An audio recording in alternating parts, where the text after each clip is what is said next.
Welcome. It's great to see you. Thank you. I'm glad we finally got a chance to do this.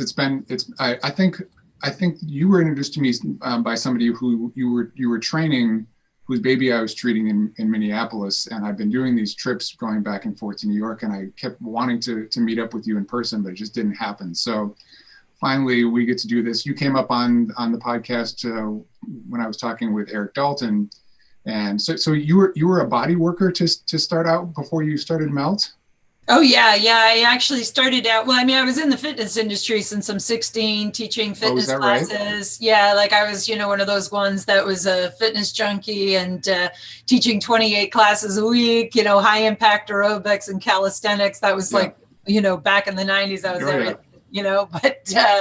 And then I got into neuromuscular therapy right in the middle of a master's at NYU for anatomy and physiology. And I met Leon Chaitow and got introduced to this idea of osteopathy. And I was like, what is all of that? And it kind of shifted my way of thinking about traditional movement and exercise, and there was all these other things they were talking about, and it kind of blew my mind, and got into doing neuromuscular work where you're really working at the right angle, the right pressure on bodies. And that got me into this idea of healing arts, and there was more to the body than just muscles and bones. Right. I mean, my background also goes into craniosacral therapy. That was me too. After I went into body work, I started out very heavy-handed, and then had a teacher who was like, you have a really good sense of how to do these very subtle things, and she kind of forced me as soon as I got done with school to go to take an up-ledger course. That's very similar to what happened to me as well. As a gal was working on me when I had chronic pain, and she was talking about the cranial rhythm, and I was like, are you doing something with it? She goes, do you know what that is? I was like, yes, the fill and release phase and the movement of the spine. And she was like, can you feel it? I said, sure. She says, what else can you feel? I was like, well, organs have motility, and there's heart rate and blood flow. She's like, not everybody can feel those things. I think you maybe want to go into like some light touch work. You kind of have this knack of hands-on. Why don't you go over there? And I was like, well, that kind of sounds like hocus pocus, but all right. And it really has completely changed everything about how I understand the human body and just the emotional constructs of pain and everything else. That light touch therapeutic intervention is really powerful when it comes to mitigating pain responses. So as much as it sounds woo-hoo, it actually works. Right. And did you have any of that work done on yourself before getting into the training, or? Oh, yeah. Well, it was actually, I had, in my 20s when I was in neuromuscular therapy, and I had really kind of taken this deep dive into kind of veering out of the traditional confines of anatomy and physiology, and realizing, hey, there's a lot more to movement than muscles and bones. This nervous system thing seems kind of important. So that was, that was really where I got a lot of focus, was just in how our brain produces movement and what sensory motor control was. And in my late 20s, I got myself into chronic pain, and it started out as foot pain. And at first I thought I stepped on a piece of glass, and, it turned into this body-wide ache. I was fatigued all the time. I was going to neurologists and getting MRIs and CAT scans, and nothing. They were like, you're depressed. And I was like, no kidding, I'm depressed. I'm in pain. I'm a fitness person. Of course I'm depressed, but I wasn't depressed before this. Well, like, what is this? And a friend of mine had told me about craniosacral therapy years earlier. And at that time, I like lots of emotional stuff was going on for me. And he's like, just go do some cranial work. And this woman worked on my nose, and the next day my foot didn't hurt me. And that was my introduction to craniosacral therapy. And I was like, what muscle were you on? So that I just couldn't wrap my brain around when she said I had a somato-emotional release. Like, what that had to do with my foot pain. And at the time, it didn't make any sense. But, you go 20 years down the road from where you were, and it actually makes perfect sense of what was going on in my life and why I had foot pain and how that was associated with my nose. And, it's kind of an amazing thing when you can get with a body worker who just is an interruption to your thought process of why you have the pain problems that you do. Yeah. And one of the things, just from reading your book, I didn't read the first one, but I've read your performance book. Oh, good. And the interesting thing I think where we overlap is that in many ways, I think I got into my work, and before that I was an English major, and I thought I was going to get into teaching, and had a little detour as a musician for about 7 years. And then all of a sudden came back around and got really interested similarly. I had started having back problems. I think there was a combination of things emotionally going on at the same time, and ability to, stress manage and all those kinds of things too, lifestyle issues, the whole thing. And, I think the one thing that I got into as soon as I started feeling like I could get people out of the symptomatic response, which I felt like I really had a knack for, like right away. Even when I was in school, in clinic stuff, I was already, I basically started my private practice right out of school. Like I knew exactly what I wanted to do. And so at that point, I wanted to start giving people more tools. And having been an athlete myself, I was a basketball player and rower in college, and, usually, quite intense about whatever the sport was that I was doing. And kind of led into music in some ways. I feel like there was something very sort of physical even about playing music sometimes. So I was trying to learn more about how to take care of myself, and that's kind of what led me into fitness too. Was I was really looking for just ways to sort of do self-care. And you used a term in your book that I thought was like, I thought I was the only one using the term. So I was like, oh my God, talking about prehab. Yes, prehab. Which, a lot of what I started to do with people was give them things once they got out of the symptomatic response, things that they could do to basically not let themselves go back there again.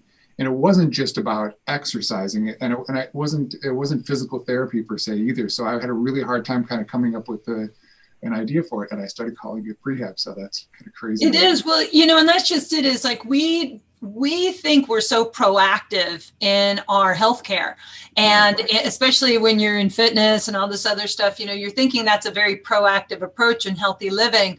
But really, when it comes to pain, we're reactive. We do things after we've got a problem. We're not even thinking about it until after it is something. And then it's like, my back's been bugging me for a while. I don't know what that is. Maybe I should go have that looked at. And, so we're usually behind the 8 ball when it comes to the preventative care. And, doctors don't practice prevention. They practice cure. You don't go to see a doctor to prevent something. You go to a doctor because you're having a symptom.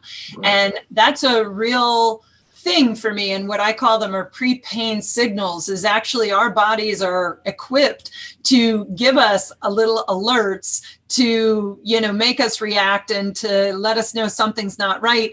And half of the time we're getting the signals, and we don't know that that's what they are. We don't even know that they're a problem, or we're ignoring them, or we choose to pop a pill so that we don't feel the thing, because it's like, hey, if I can take an Advil and not feel that, I got that. That's it. But that's it. Is we do, in the performance book, I say prepare, perform, restore, repeat, right? Because in this day and age, I hear that recovery is the new thing in fitness, is recovery. I thought, really? Is that new? All right. I'm really excited about this new word called recovery. But I always think to myself, but what does recovery imply? It implies that something needs to recover, like something's broken that needs to be recovered. And I think, well, if you prepare your body and then you do performance, and then you actually spend time restoring your body, you'll spend a whole lot less time in recovery from an injury, right? So why are we having to always recover from something when really we could just replete it, just restore some of the, the downslide of what is the real problem in athletics, is repetition. I mean, repetition truly is a blessing and a curse of living, right? It's what makes you good at throwing a ball and gets you really accurate and gets you to be a high performance athlete. But it is what creates repetitive stress injuries too. So there's a fine line between our athletic performance and actually maintaining an active, healthy lifestyle. And for a lot of athletes, most importantly, is to remember that, hey, you know, if you were a competitive athlete of any kind, don't lose your sport as you get older. Even if you have kids and you have a life and you got a real job, you know, you should always at least play your sport recreationally, because your nervous system really, it's like a fine-tuned machine at that point. So if you suddenly stop doing that, your nervous system is kind of like, hey, where'd you go? I only know how to swing a bat or a tennis racket. I don't know how to sit at a computer and type for a lot of hours. Like, that's not the same thing. So that is also, I think, a real problem in today's day and age, is that a lot of us are just not staying with the things that we love to do because real life is in the way. Right. And sitting at the computer all day long is its own repetitive thing, right? And so, you know, that's the one thing I always try to remind people, is that, you know, we're very adaptive. Our nervous systems are very adaptive. And so we can learn things, and our bodies can learn how to do really hard things and do it over and over again. But when we don't engage it, it basically learns that, you know, too. It learns the postures of that. And yes, whatever your repetition is, sitting at a desk all day long or swinging a tennis racket, it doesn't matter. Whatever you do the most in the day is going to cause the biggest dent in your body's performance, period. Yeah. And so right. So let's get into connective tissue, because it's like my favorite, you know, part of this whole thing is that, you know, when we're talking about nervous systems, I mean, you know, and this maybe to go back for a second to what you were saying, you know, in terms of recovery, in terms of like this restorative process that's going on, we're not just muscles, bones, ligaments, and tendons. We're a lot more than that, and we have a lot of different systems that are sort of involved in that whole recovery process. But, you know, on the front end of what we can really, I think, you know, engage and also help to heal a lot of times is starting at that nervous system level, is starting at balancing that autonomic response, which does affect all of those systems, and especially this fascia. So, you know, this is one of the things that I think that people, and what I kind of picked up from just having hands-on work with people, and how much I could accomplish with what small amount of force I was using, was really helping to free up some of this, you know, this patterning that goes on in the whole of the fascial system, of this connective tissue system, because it gets very locked in its memory, whether that's, you know, a trauma, an injury, something that really gets off, or just bad patterns where we're just, you know, sedentary and sitting for too long a period of time. Yeah, I mean, there's, you know, I always say, when you really look at the human body, there are subsystems in our body that are actually reliant upon the one system that most of us have never heard about, don't really know much about. Yeah. And actually that is the fascial system. And the thing about fascia is we call it a tissue, but it's not a tissue. It's actually a system. It's a neuroelectrochemical system. And our nervous system is inherently linked to the fascial system. There's just, you know, free nerve endings all over the place in fascia. Fascia is a sensory system. It's taking information in. It is the environment that our nervous system relies on to signal and communicate. And another system that is very reliant on our fascial system is our immune system. Our lymphatic system lives in our fascia. Mm-hmm. So, I mean, everything lives in fascia, but the beauty of connective tissue is that it is a three-dimensional fluid-based matrix, and the collagen in fascia, which is what it's primarily made up of, is like a superconductor. It is a neuroelectrochemical system that is, it's a signaling system, and it's constantly in a state of morphing and adapting. But there's also a fluid component of fascia that's so critical, that was the part of it that when I started to understand fascia in a different way, it struck me that the fluid components weren't being talked about enough. Yeah. And there seemed like there was a lot about it that was more critical to understand, especially when it came to immune functions. And that was really, because again, anytime you have pain, 100% of the time your brain's producing it, but what else is going on in the body besides your brain sending a pain signal? Why is it doing that? And, because of technology, we understand the microbiomes better. Like, we're more bacteria cells than we are human cells. If that doesn't depress everybody, like, I'm just bacteria. This is weird. It's hard for our egos, right? Yeah, just like, you literally can't make sense of it. And that's the same thing, with connective tissue, is that it's the most abundant material in the body and it's the least researched. And there's still a huge contingency of traditional anatomists that are still trying to argue that fascia is not important. And you literally kind of go, what is it going to take? There's hundreds of research papers. There's a fascial research society. There's, thousands and thousands and thousands of articles being written about it. And if it weren't important, you wouldn't be complaining about it, because the reason that the anatomists who want to hold their traditional anatomy where it is because they've spent a lot of money and a lot of time getting really smart about a little myopic component of the human. And we have a hard time letting that go. And really, I think that if you just allow science to do its job, science isn't here to create hard facts. Science is there to question everything and to measure everything so that we can make sense of stuff. And, it's just our time on the planet is so tiny. The human experience is such a fleeting little blip on the radar that if we could just embrace the fact that our human experience and what we're experiencing goes well beyond our bodies. And the reason it's going well beyond our bodies is actually because of the connective tissue, because of this vibration, this frequency that we emit to other people and take in information through this vibrational system. It gives you a new way. It's like a new paradigm, a new way to think about how aging occurs, how thought occurs, how we perceive our world, right?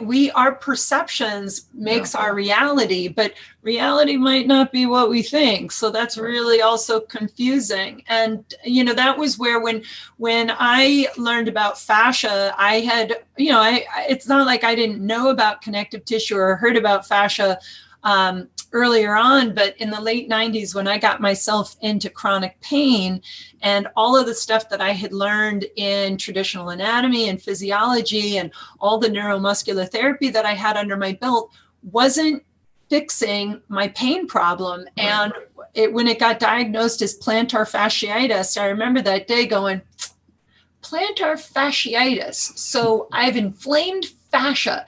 Could inflamed fascia actually be causing me my pain problems? And if that is the case, there's no exercise for that. How do you exercise your fascia to get rid of the pain, right? Yeah. So that sort of sent me down the rabbit hole. And I guess, if anything is just always the way that the universe works, is that very year that I got into pain, the Google came up. Like, the internet had become a thing for a few years in the 90s. And in the late 90s, when Google came up, you could type in a word in a search bar and stuff would come up. And so the very first word I typed in was fascia, and about 150 sites came up, and most of them were either about airplane propellers or they were about sticks wrapped in twine.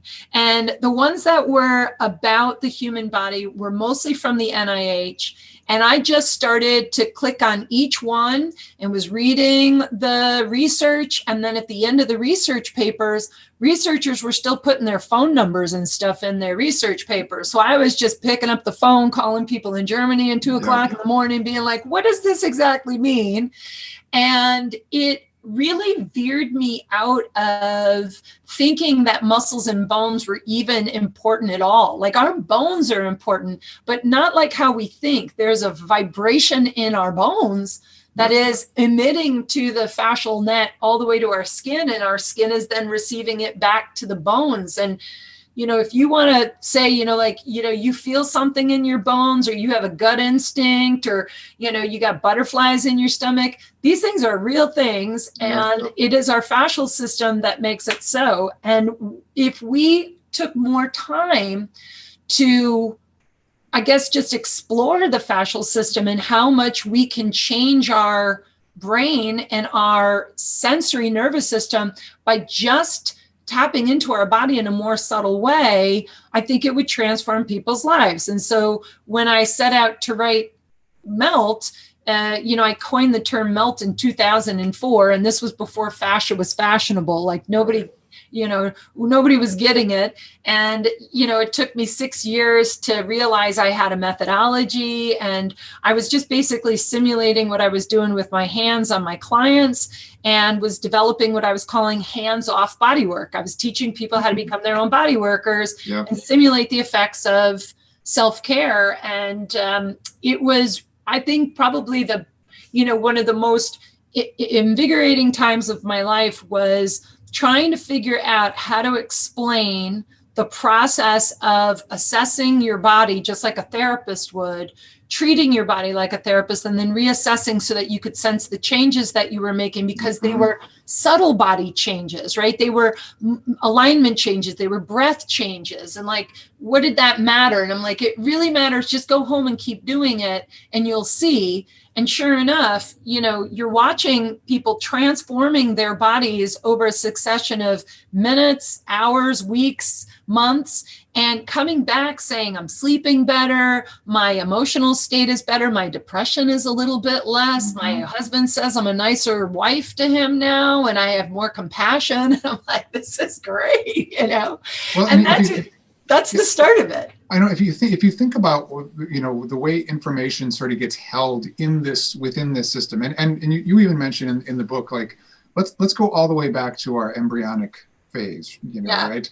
Like that mass of tissue, that the energy that starts to sort of become produced within that system, as we're talking about these, this energy matrix, right? That's basically what we are. And I mean, from different things that I read, sometimes, people are starting to really rethink about the way that the body sort of develops. We get very stuck in this way of thinking the brain is everything. The bones are like, the solid foundation for the architecture.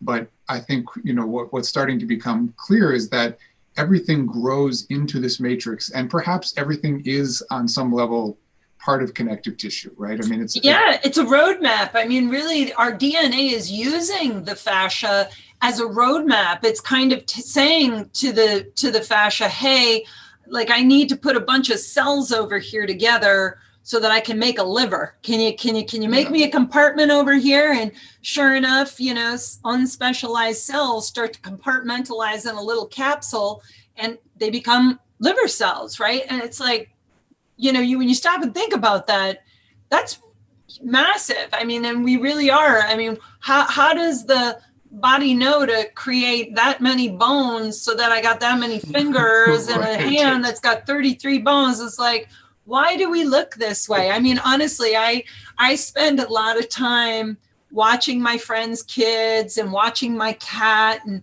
just moving my body in weird ways to be like, it is just so amazing what life is. It's so existential, but it's a profound thing to realize that, and I'm going to throw this out to people, especially who might have pain, who are listening to this. What if your pain were to the benefit of everybody around you, because we're all learning something about your pain that we needed to learn, that your pain isn't just about you, it's about everyone around you and the touch point that you have because of these situations happening to us. Why does one person get into a car accident, or one spouse die? Why does, somebody, I don't know, lose a child, right? It's like these tragic things happen to us, but we think it's happening to us when really maybe it's happening for all of us. It's happening for us so that we can gain that spiritual enlightenment. And,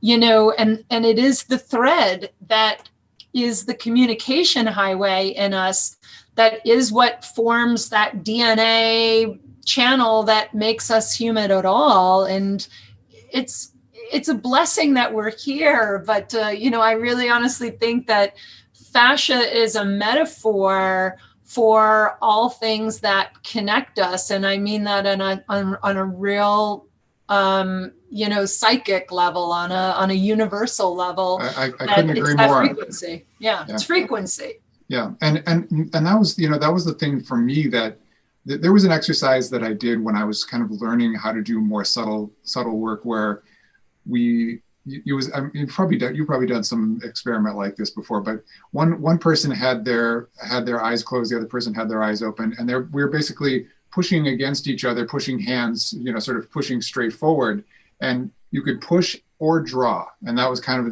the exercise. And from that moment on, as soon as I realized, and it was a bunch of students wandering around the class, pushing and pulling each other with some half of the class with their eyes closed, and realizing like there's a force between all of us here that's being influenced all the time. And this was in some ways the beginning of my realizing that exists. And even just in the way that I sort of approached people in my work, and Eric and I talked about this a little bit, that the session starts long before they even enter your space. And that there's this sense of like, either from the email exchange or a telephone call or whatever it is, I'm already having this experience with this person. They've connected with me for whatever reason, and sometimes I don't even know how people get led to me or why. But whatever the case is, I feel like it's meant for me, and I'm going to try to figure out. That's it. It's right. I always say, if anybody's found their way into my studio, they're on the right path for wherever it is they're supposed to go, because there's no by chance in my life ever. I've never had a by chance thing. I feel it's all for reasons that are beyond the realm of my mind. And it's an incredible thing when you realize that, yes, I mean, if people are coming to you for a practice, or like, Eric, for me, was such an influence to me in the 90s. And he gave me the forward to my second book, and which was really lovely, by the way. Yeah, it really, I mean, nice. It really, I mean, and Gil Headley, who did the forward to the first book, these are people that you meet in your life, and those are the type of people that you meet, and you realize that your life is about to change forever. And it's like, somebody saying, do you want the blue pill or the red pill, right? Mm-hmm. You want the blue pill or the red pill? It's the red pill, Sue. Take that red pill. And but like, it just doesn't matter what you do. You're going down that rabbit hole. You're never going to come back the same. And there's going to be 1,000 times in your life where you are going to have moments where you go, Eric Dalton, Gil Headley. Like, it's just, it's going to keep filtering through how much you are able to learn, because the universe somehow put these people in your field. And so it's not by chance. And it's, I think that, it's a big conversation, when people are like, well, what does this have to do with my fitness and my wellness? And I just think to myself, everything. It has everything to do with it. Sometimes we are the cause of our dysfunctions, not our bodies. Our bodies are crying out for our help, and we just are ignoring it, or we're beating ourselves up, we're starving ourselves, we're mutilating our bodies, we're torturing ourselves. And for what? Is because we are not listening to what we feel. And we're so taught to desensitize ourselves, to not feel. I mean, I grew up in a household where, God forbid, you showed an emotion. It was like, quit your crying, and nobody wants to hear you, and go to your room, and you just sit there and scream in a pillow, not realizing the detriment that caused for me as an adult. And until you can really realize that life is just a succession of history repeating itself, until you learn what you're here to learn. And when you finally do, and you say, thank you, universe, for all that is, and for sharing this insight with me, continue to teach me these valuable lessons, but please do it in a loving way so that I may share joy out into the world and suffer less, right? Suffering is a choice that I think most often we don't realize. If we just got a little quiet and did things like melt, we would really change our lives. One of the techniques of melt is the hand and foot treatment. And in my teacher trainings, it's the foundation of the methodology was treating your hands and feet. And a lot of people are like, I just want to get to the roller. And it's kind of like, it's like the rest assess, right? In melt, you evaluate yourself. And people are like, can I just fast forward through that and just get to the rolling stuff? And I think to myself, your ego is your problem. You know what your problem is? You're the problem, okay? Your ego is in the way of your transformation. And if you want to sense and feel the world around you, we'll get this. It starts with your hands and feet. So if you want to sense and feel yourself in a different way, sense and feel things in a new way, and realize it's changing you. Yeah, tell us about that, because that's really interesting. I know why you do it, but there's something special about hands and feet in terms of the nervous system that's different than everywhere else, and that's why you start there, correct? Yes, exactly. Well, and found within our hands, our feet, and our spine are the majority of the joints in our body. And when it comes to sensory nerves and mechanoreceptors have these areas of our body around our joints where they're in abundance. Mechanoreceptors kind of cluster like satellites around our joints. Right. And your brain doesn't care about muscles. It doesn't know about muscles. Gil one time and Julian Baker had said, muscles are fascia's bitch. They're going to do anything that the fascia says it should do, right? And I thought that is exactly right. That the fascia and how, your joints there's no muscle in your joints. Your joints are just fascia. And your brain is trying to figure out where those joints are in relationship to the gravitational force of our earth and our center of gravity. It's trying to figure out where we're at so that we move efficiently. Yeah. So when you stimulate your hands and your feet, you've got more free nerve endings in your hands and feet in abundance than you do in most areas of your body. Yeah. So if you tap into these areas, and there's a technique called position point pressing, where you're just subtly mobilizing one joint at a time, it is like sending a message from a satellite back to your brain saying, here I am, here I am, here I am, here I am. Oh, here I am, right? So you're giving the brain that one little touch point, and in that comes true transformation. It relinks the periphery back to the mind and can then reset everything in the middle of it. And I can honestly say, I've never treated a person with back pain that I didn't start by just saying, look, melt your feet. Just melt your feet and let your brain figure out where your center of gravity is, and your back pain will dissipate.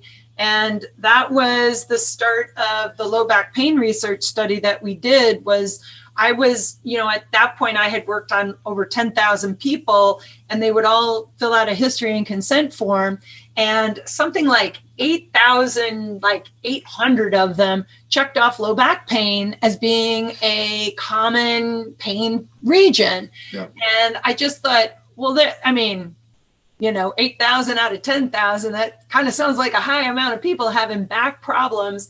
So I started to devise a protocol to say, what if we could draw new fluid flow to the low back and get the brain to perceive the low back in a different way?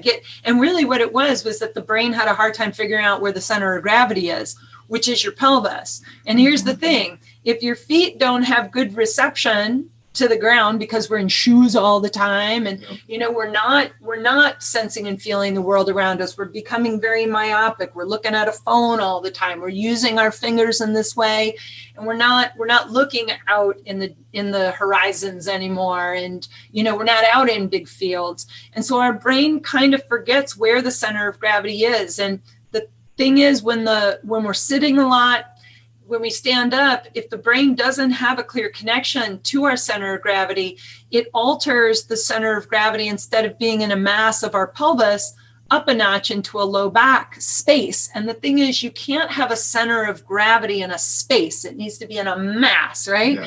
So that's where people have this low back pain problem. And it was a theory that I kind of put out there and created a 4-week protocol. And it was an amazing thing to watch 90% of my clients go from saying, I have back pain to I don't have back pain. And anytime my back feels tight, I go through this protocol and my back pain disappears. And I'm like, well, that sounds like a winning ticket for everybody. Yeah. And that was kind of my claim to fame, was helping that many people in a period of time.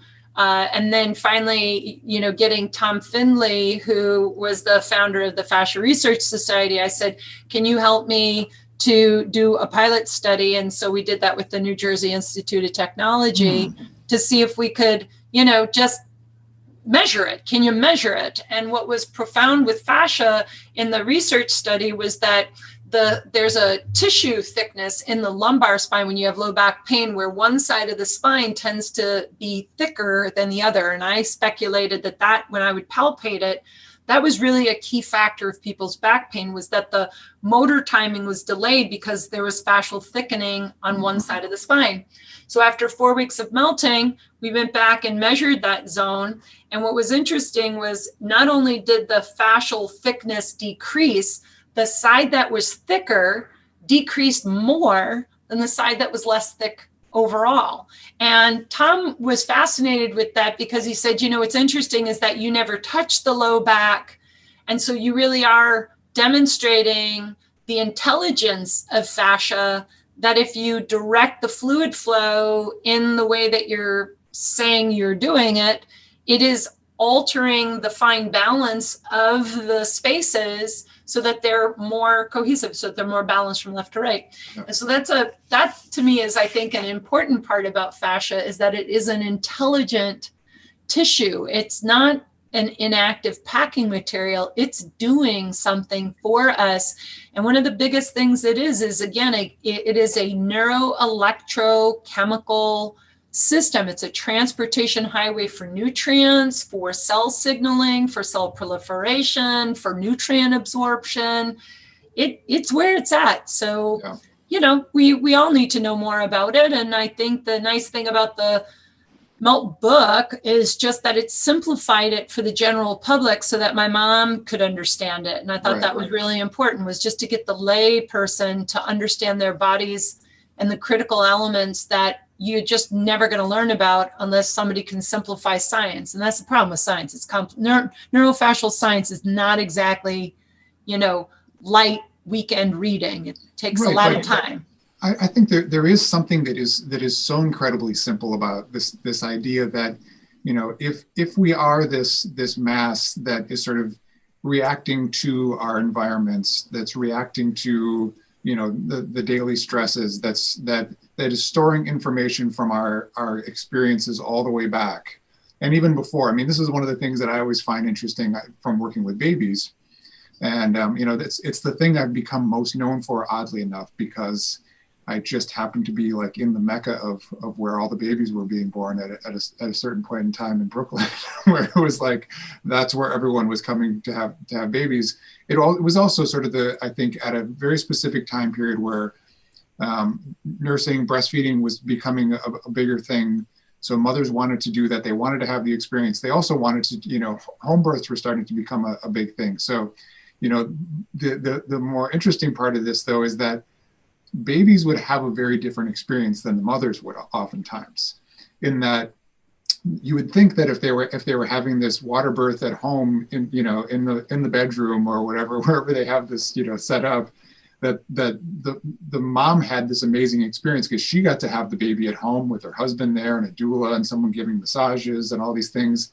Baby had a totally different experience. Not to say that those weren't potentially like helpful for the baby's experience, but we also come into the world with different information, and that's one of those things that was always sort of surprising to me, was that I felt like my role from the beginning with babies was really just to kind of like help create that space, help create that safety of what it's like to be in the world right now with these, giant, warm hands of mine, just try to with the understanding that I have to try to help them find, sort of a comfort. And you could just watch these, uncomfortable babies. Sometimes they were coming to me because they had digestive issues or they were struggling to latch. Well, you're unwinding them from their mother's, perceptions of them. And I think that's a big thing to remember. Right. I mean, honestly, like a lot of the babies that I worked on, I was like, forget the baby, we got to work on the mom. You're so stressed out over being a good mother and,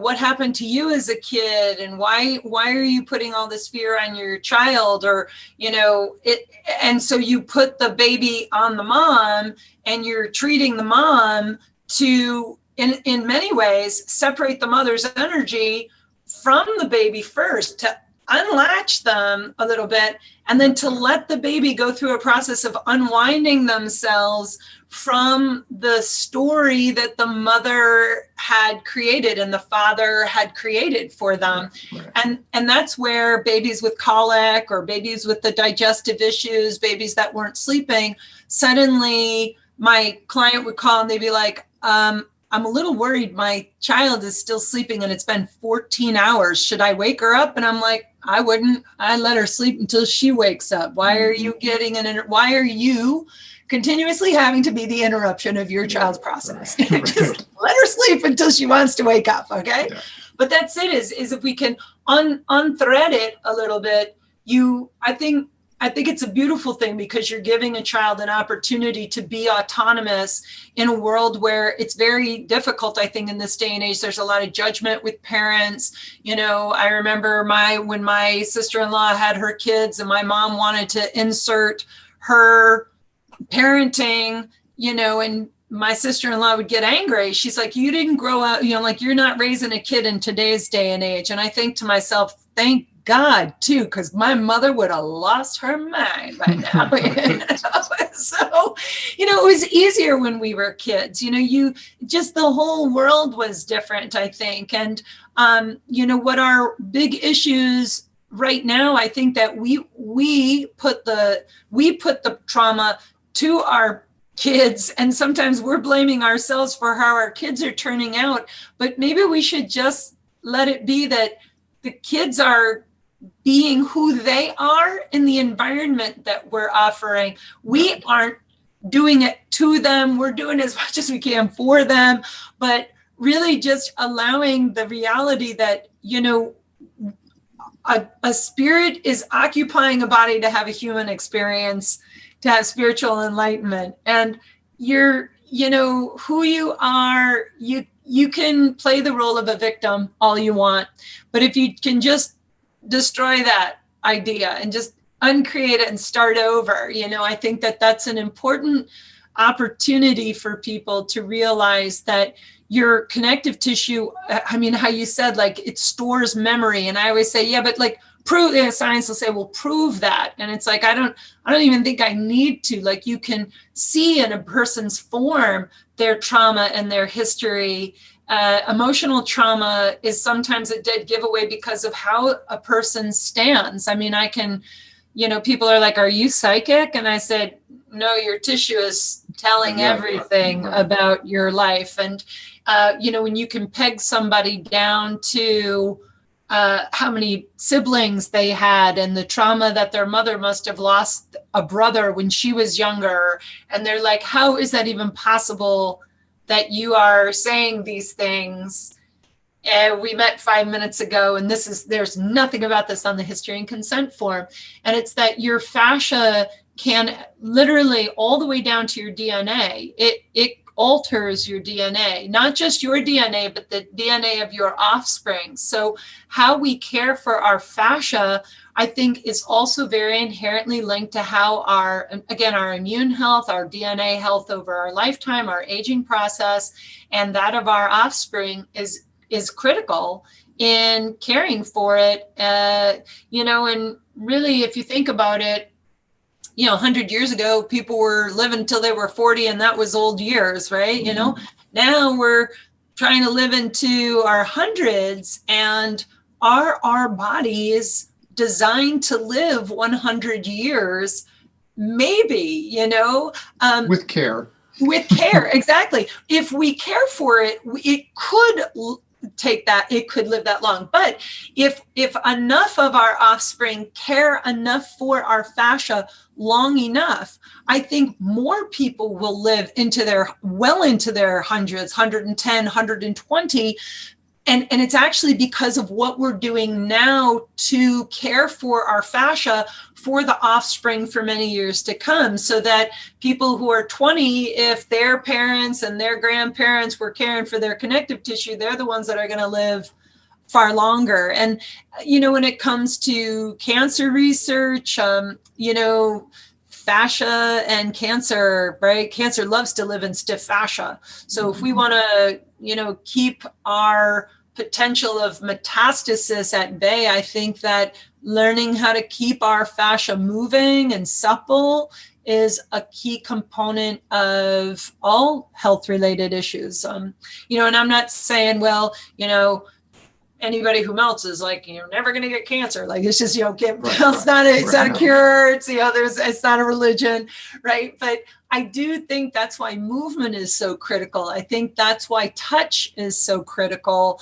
Love is critical. Hugs are critical to our longevity and our overall well-being. And we know that with infants, right? Infants that aren't touched don't thrive. So right. How is that any different when you're an adult? If you don't get a hug, if somebody doesn't tell you how much they love them. And a lot of times at the end of a lot of the talks I do on social, I'll always say, sip water frequently, eat water-filled foods, and go tell at least 3 people today. Just call people randomly and just do an act of kindness and say, I love you and I'm thinking about you, because you just don't realize how much that could impact that one person. But it's also when you emit that energy out to the world, everybody. It's a kind of flow, right? I mean, and that's the interesting thing about, and I've thought about this a lot just in terms of all of the systems of the body, but we talk about love flowing. We talk about, we use these kinds of terms as it relates to our emotional, state as well. Right. But yeah, exactly. And also we talk about flow in terms of like being in that zone, and I think that zone is really where we function at our highest potential. Yes. And that fascia in a lot of ways is a mirror of both our internal and external kind of environments. That's it. Absolutely. That is it. It's how we feel on the inside is going to make you look a particular way on the outside. I just know that from your skin, you can tell when somebody is thriving in life or if somebody's just flat out exhausted. Their hair is dry all the time. Their skin looks sallow. Their posture doesn't look so awesome. And I think, it's said a lot that you just don't know what's going on with another person. But a lot of times just people are angry and frustrated and sad, and their behavior, you can take it personal when they, do those weird sounds at you when you're standing in line because you got too close to them and you're like, did you just tits me? Like, what is that? You just want to yell at them. But if you realize that that's just a sorry, sad person, and my gosh, that person probably just hasn't had a hug in a long while. What would it be like if you said something like that to them? Like, do you need a hug?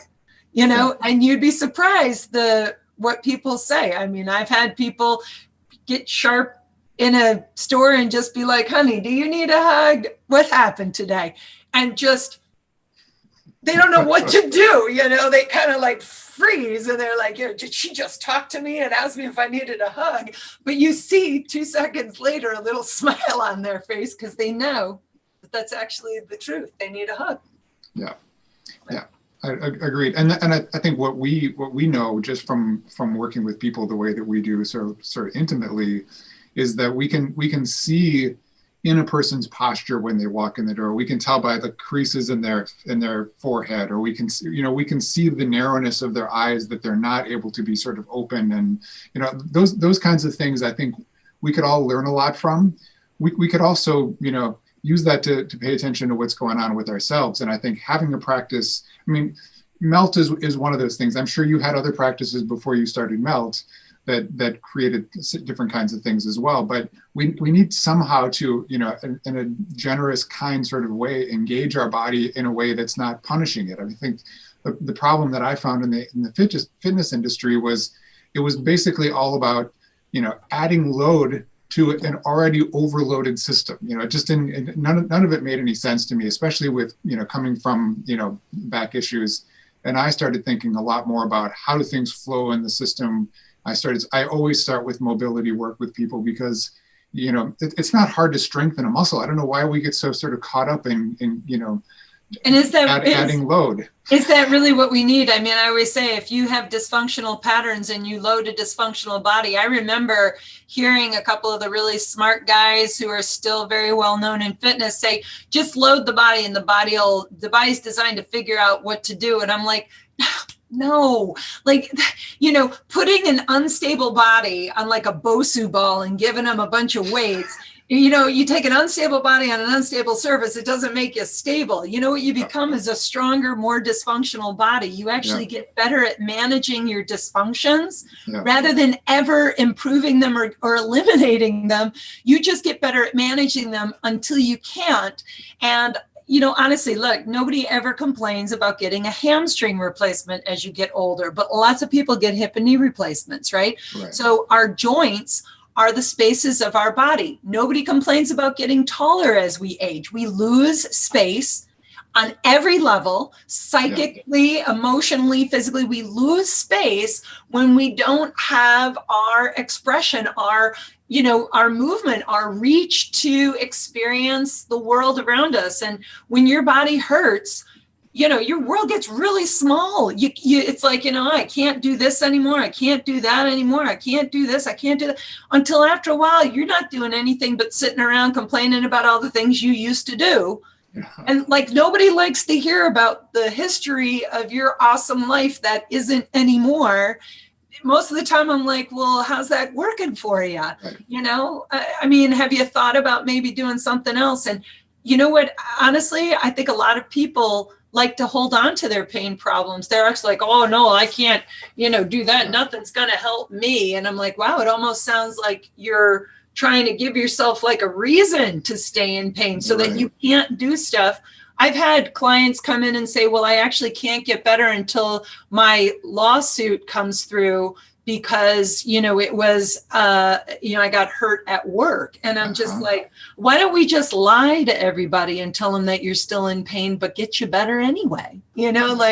What, my gosh, so the way we perceive, again, the world is what creates our reality. So if we can perceive our lives differently, if we can perceive our pain problems differently, if we can come back to the present moment, and not ruminate, right? Most of us are living in the past, or we're living 5 minutes ahead, but we're actually not present at all in what's happening right now. And when you hear, like, this is one of my skills as a therapist is, listening to somebody tell me about their problems and this and that, and they'll go on and on and on and tell me about, what somebody did this to them in the past and all this. And I'll say, so what's your problem right now? Yeah. And they're like, well, I don't really have a problem right now, but, and I'm like, no, just stay right there. Don't go into the butt yet. Yeah. Let's just stay in the place where you don't have any problems. Let's work from there and we'll work ourselves out of there. But if you just stay for 2 seconds in this place where you say one more time, do you have a problem right now? No, you don't. Right there. That's a great place to stay there for a while. Isn't that nice to be in a place where you don't have any problems? And they're like, I haven't really thought about it. I'm like, welcome back to the present moment where there's no problems, right? So this is a beautiful thing. And again, I think that, much like you're saying in fitness, we were so hell-bent on constantly being in a state of work. But if we, at the end of the day, just kind of took inventory of what our day did to us, we just lie on our back and do a body scan and sense our bodies in a new way, and then give back to our body a little bit of frequency, a little bit of energy, a little bit of touch, and then we go to sleep. You're going to sleep more soundly. You'll get a more restful night's sleep. It means you're going to wake up feeling like a better person, and you'll have more energy for the next day. And what a great thing to learn to do to yourself is to give back to yourself after you've given everything that you can to be a better you in the first place. Why not give a little bit back? Exercise, that's not really what exercise is. I think it's the pretend thing that it's giving anything to us. It's exhausting us. Really, if you spend a little bit more time really nurturing what's going on with you right now, I think that you are ensuring a better tomorrow. And I think that again is where self-care really is the best healthcare. It goes a long way with your mental health clarity. And I think that that's really important, that people realize that your mental well-being is very impacted through the fascial system too. It's not just your physical body, but your emotional body, your psychic body, your mental body is very reliant on fascia. So touch yourself. Yeah. Touch. Well, thanks so much, Sue. I really appreciate you spending time with us to do this, because it's that time of year right now where I see people sort of hungry for this kind of information, and I do think that melt is such a great, simple way of taking care of yourself and of nurturing yourself. It's I think people have a little bit of experience oftentimes with foam rolling or with something like that, but to understand that there can be a whole system of ways to take care of yourself, and starting with hands and feet. If anyone has hands or feet issues, how impactful that is to your whole life. So I'm so glad that you kind of start from there and that's your system. And you did a great job, I think, of I love the little diagrams that you show on the hands, sort of the patterns that you can kind of roll in and how to sort of manipulate and free stuff up. It's very simple. I'll put some links up for your stuff, for your book. I know you've got videos out there, plenty for people to kind of dig into. And maybe at some point we'll meet up here again and get into something. I feel like we scratched the surface today, but we can maybe get into something very specific that we kind of maybe see coming up over and over again in our practices, and that we know, some very kind of simple ways or something that's more actionable that we can do to kind of get something back on track when it gets off. I think that might be another fun one for us. I'd love to, absolutely. Maybe in person, Yes, I cannot believe you were coming to New York 10 times a year, and we're sitting here talking through a screen. This is not fair. I know. Next time, though, soon enough, we'll come back together for sure. All right, that sounds good, Sue. All right, thanks so much. Be well. Thank you.